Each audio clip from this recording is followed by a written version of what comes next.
A bomb is an explosive weapon that uses the exothermic reaction of an explosive material to provide an extremely sudden and violent release of energy. Detonations inflict damage principally through ground and atmospheric transmitted mechanical stress, the impact and penetration of pressure-driven projectiles, pressure damage, and explosion-generated effects. Bombs have been utilized since the 11th century, starting in East Asia. The term bomb is not usually applied to explosive devices used for civilian purposes such as construction or mining, although the people using the devices may sometimes refer to them as a bomb. The military use of the term bomb, or more specifically aerial bomb action, typically refers to airdropped unpowered explosive weapons, most commonly used by air forces and naval aviation. Other military explosive weapons not classified as bombs include shells, depth charges used in water, or landmines. In unconventional warfare, other names can refer to a range of offensive weaponry. For instance, in recent Middle Eastern conflicts, homemade bombs called improvised explosive devices, or IEDs, have been employed by insurgent fighters to great effectiveness.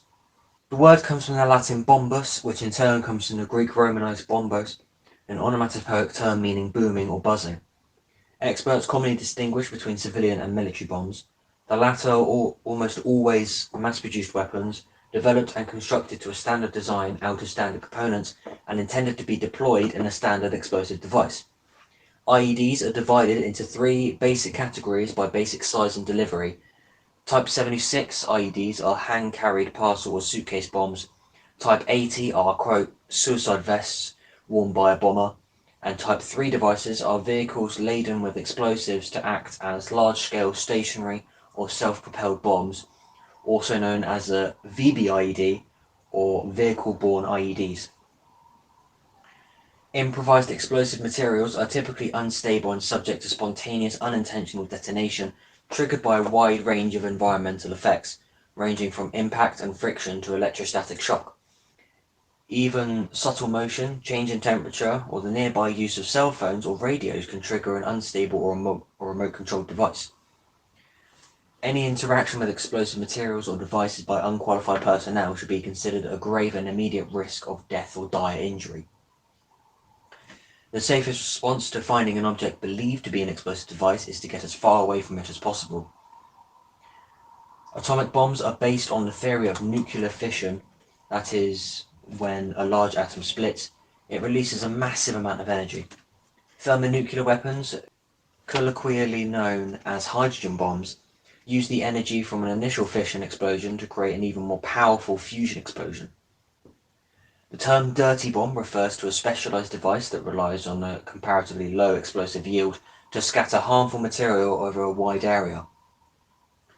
Most commonly associated with radiological or chemical materials, dirty bombs seek to kill or injure and then to deny access to a contaminated area until a thorough cleanup can be accomplished. In the case of urban settings, this cleanup may take extensive time, rendering the contaminated zone virtually uninhabitable in the interior. The power of large bombs is typically measured in kilotons (kT) or megatons of TNT (MT).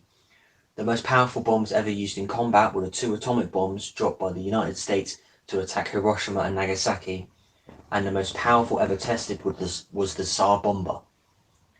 The most powerful non-nuclear bomb is Russian father of all bombs, officially aviation thermobaric bomb of increased power, ATBIP, followed by the United States Air Force MOAB, officially massive ordnance air blast, or more commonly known as the mother of all bombs.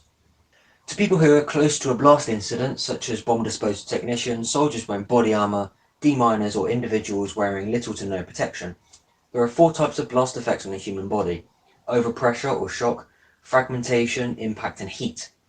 Overpressure refers to the sudden and drastic rise in ambient pressure that can damage the internal organs, possibly leading to permanent damage or death. Fragmentation can also include sand, debris, and vegetation from the area surrounding the blast source. This is very common in anti-personnel mine blasts. The projection of materials poses a potential lethal threat, caused by cuts in soft tissue, as well as infections and injuries to the internal organs. When the overpressure wave impacts the body, it can induce violent levels of blast-induced acceleration. Resulting injuries may range from minor to unsurvivable. Immediately following this initial acceleration, deceleration injuries can occur when a person impacts directly against a rigid surface or obstacle after being set in motion by the force of the blast. Finally, injury and fatality can result from the explosion fireball as well as incendiary agents projected onto the body. Personal protective equipment such as a bomb suit or demining ensemble, as well as helmets, visors and foot protection, can dramatically reduce the fall effects, depending upon the charge, proximity and other variables. That's the end of the video, people. If you enjoyed it, greatly appreciate watching my videos and maybe subscribe. It's free to unsubscribe, it is to subscribe. So, if you've done my videos, you can always unsub. Anyway, I've been Forever Stranger, and this was episode 21 of Slim Society.